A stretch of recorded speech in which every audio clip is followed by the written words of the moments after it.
So this new information is continuing to come in now about the two illegal immigrants accused of shooting an off-duty Border Patrol agent in New York City. That agent hospitalized, recovering after he was shot in the arm and shot in the face during that attempted armed robbery in Manhattan's Riverside Park on Saturday night. Now we're learning the two suspects are expected to be charged in federal court later today. So this is what happens when DHS lands in the morning with the border czar and they get things rolling in a sanctuary city. It takes that level of participation and leadership to push against the crazy policies in New York City. Anyway, both these suspects were previously caught and released at the border under the previous administration, and they each have a lengthy history of violent crime. This is Outnumbered. I'm Harris Faulkner. Joining me today, Kennedy, host of Kennedy Saves the World podcast. Cheryl Casoni, Fox Business anchor and host of American Dream Home on Fox Business. Nicole Parker, Fox News contributor and former FBI special agent. And Griff Jenkins, Fox News national correspondent. Great to have them. Well, now officials are releasing the identities of the two men accused of shooting that off-duty Border Patrol agent. Both suspects are from Dominican nationals who illegally entered America under Biden's presidency, I should say. They each had active deportation orders and a string of prior arrests for serious crimes. But thanks to Democrat sanctuary policies, they were allowed to remain in the country and on the streets. Multiple ICE sources are telling Fox News now that both men are believed to be the same men accused of an armed robbery in Massachusetts earlier this year. DHS Secretary Kristi Noem and Border Czar Tom Homan visited that injured border agent in the hospital this morning, and they called on Democrat leaders to take accountability for their sanctuary policies. I'm calling on every single mayor and sanctuary city and sanctuary governor to change their policies and to change their tactics right now. Their job is to take an oath to protect the public. I visited the officer last night.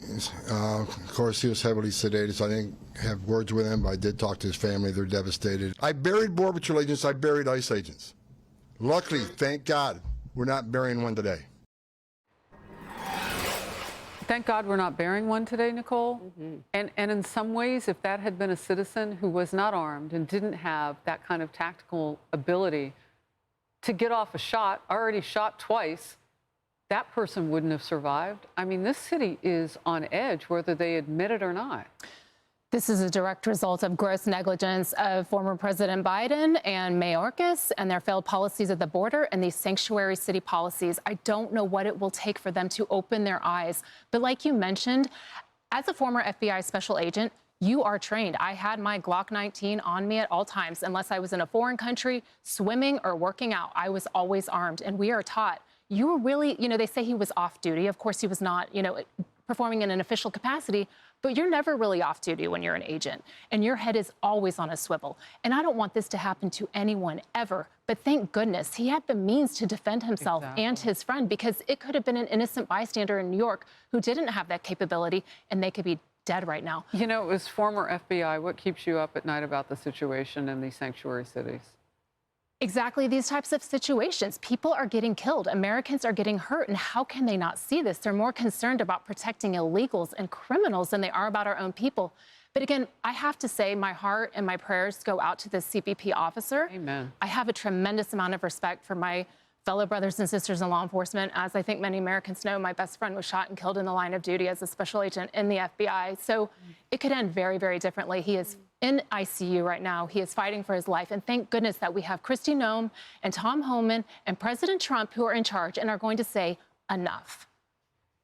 Is it enough to turn sanctuary cities around when just last hour, Kennedy, I showed where two more socialists are now mayors, and they're looking at one here who, number one thing, wants to defund police and has said for ICE agents not to get any help from NYPD. Yeah, no, he wants to flood the NYPD with social workers so they can, talk to mentally ill drug addicts, some of whom are here illegally, including the man who set a woman on fire and killed her in the subway.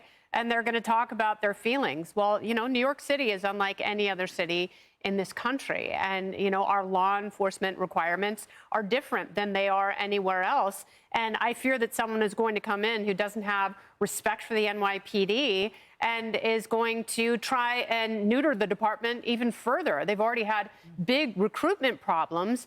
And, we should all be so lucky to have an off-duty federal officer with us at all times. Most people don't. And clearly, these are people who were serial criminals. They were wanted for essentially the same crime in Massachusetts. And if you run in the parks here in New York City, like Riverside Park on the Hudson River, you see guys 2 at a time in full masks on scooters, riding scooters. And it's like, I wish there was law enforcement there, because as a woman running alone, that's pretty terrifying. I run in that park as well. We're both runners. And absolutely, I actually recognize the exact spot where that crime took place over the weekend. Oh, absolutely. I rode my bike there as well. But I think one of the things I felt so strongly about this morning was watching that press conference with Tom Homan and Kristi Noem. And I thought to myself, thank you for coming to this city. Thank you for going to see that officer in the hospital. Thank you for coming out and pointing out the ridiculous policies that are so misguided and so misdirected in this city.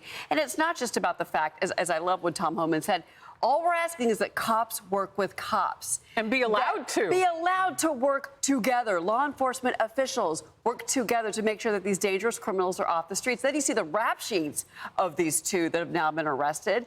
And I think to myself, how many times was the first suspect arrested and released? Arrested and released.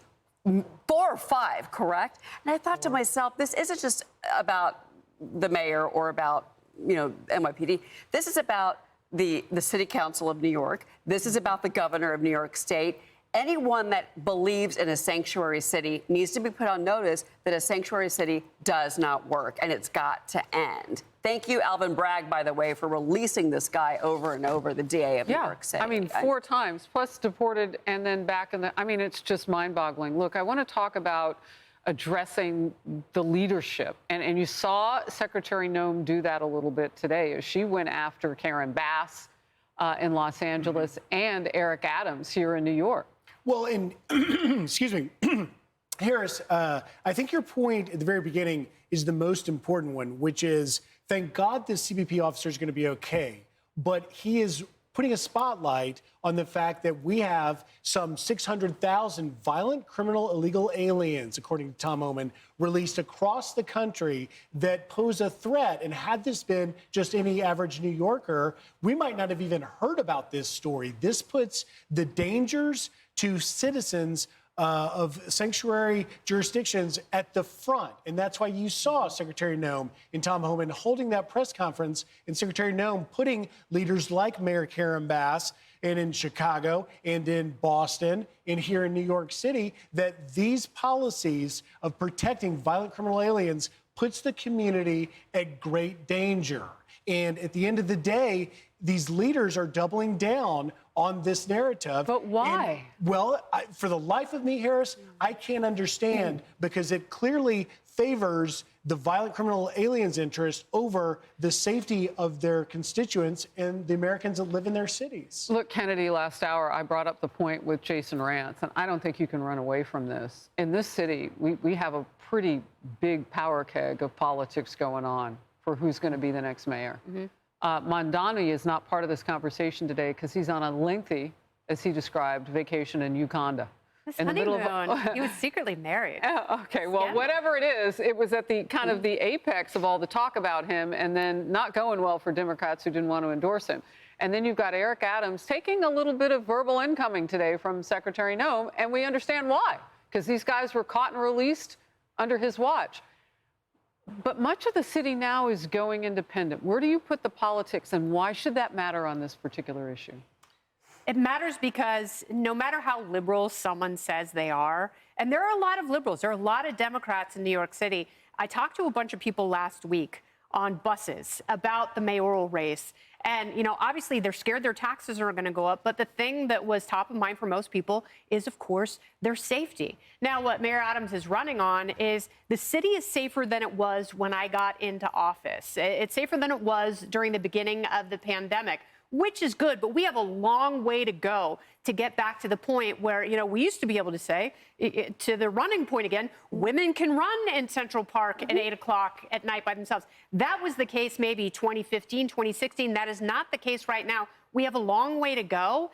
And, I worry that this soft talk on crime and holding criminals and, letting the mentally ill, deranged people back out on the street to reoffend, because it's the recidivism that is so incredibly problematic in this country that, DAs and unfortunately mayors don't want to get to. It's a great point. How long until Democratic leaders learn the lessons in Laken Riley, in Jocelyn Nungare, and God forbid any more that come down the road? And I love that Kristi Noem brought that up this morning during the press conference and said, hey, the politics in New York, think about it, safety.